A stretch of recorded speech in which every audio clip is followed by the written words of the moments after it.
Baru awal bulan, hilang separuh simpanan. Ujung bulan, aku dah rasa kempunan. Tak teruskan hidup, terpaksa ku kerja part-time. Senang je soalan ni. Okey, semua hari ni saya nak bagi markah peperiksaan. Saya nak panggil Ainani. Okay, cikgu. Kamu tengok keputusan kamu. Nilai kamu paling rendah tau dalam kelas ni. Orang lain semua dapat 100. Macam mana ni? Awak belajar ke tak belajar ni? Saya belajar, cikgu.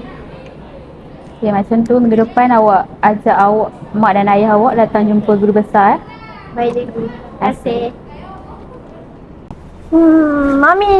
Ya, adik, kenapa? Tengok ni, adik dapat E matematik. Macam mana nak masuk asrama penuh tahun depan? Alah, tak apa. Nanti Mami bincang dengan Daddy, okey? Okey, Mami. Cikgu dah cakap apa-apa lagi tak? Oh, ada. Cikgu suruh Mami dengan Daddy datang jumpa guru besar. Bila? Minggu depan? Ya. Tak apa. Jadi kamu akan pergi ke sekolah minggu depan. Dah risau, okey? Okay. Terima kasih, Daddy, Mami. Sama.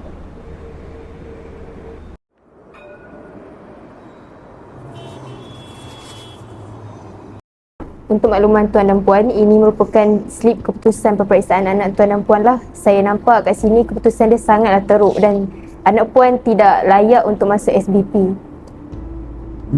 Macam ni lah cikgu.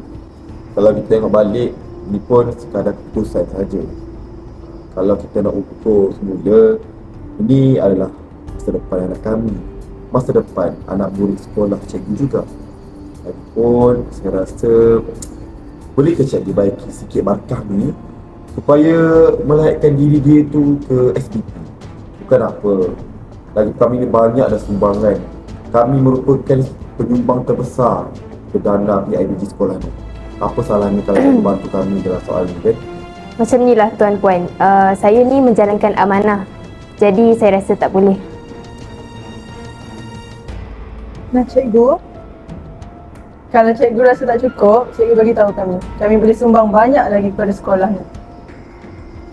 Saya akan usahakan untuk anak tuan dan puan dapat masuk SBP. Satu lagi cikgu. Kalau cikgu rasa macam terbeban ke apa ke, bukan apa-apa dana lagi, just contact. Baik, terima kasih. Terima kasih banyak, cikgu. Terima kasih. Saya akan pastikan anak tuan dan puan dapat masuk SBP ya. Terima kasih. Puan didapati bersalah atas tuduhan rasuah. Bila masuk pula? Sila beri kerjasama. Nanti jangan, kami jawab dekat balai. Tak. Bukan saya. Saya tak ambil rasuah pun. Sila bagi kerjasama, Puan. Puan, tuan. Puan dan tuan didapati bersalah atas pertuduhan memberi rasuah kepada guru besar. Jadi kami perlu bawa puan dan tuan ke pihak SPRM. Mohon ikut kami.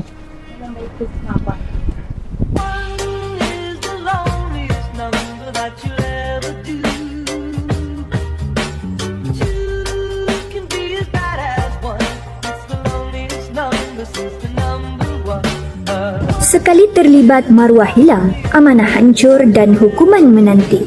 Tolak rasuah, pilihlah integriti.